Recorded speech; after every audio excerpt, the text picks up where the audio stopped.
అందమైన పొడుపు కథను విప్పనా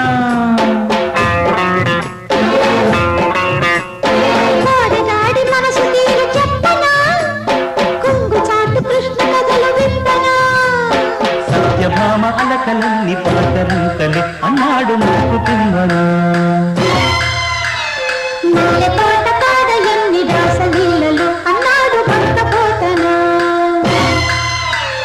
వలచి వస్తినే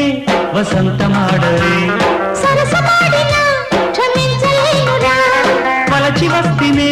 వసంతమాడరే కృష్ణా గోదావరిలో ఏది బెస్ట్ చెప్పమంట హంసలేఖ పంప నీకంది ఉంటది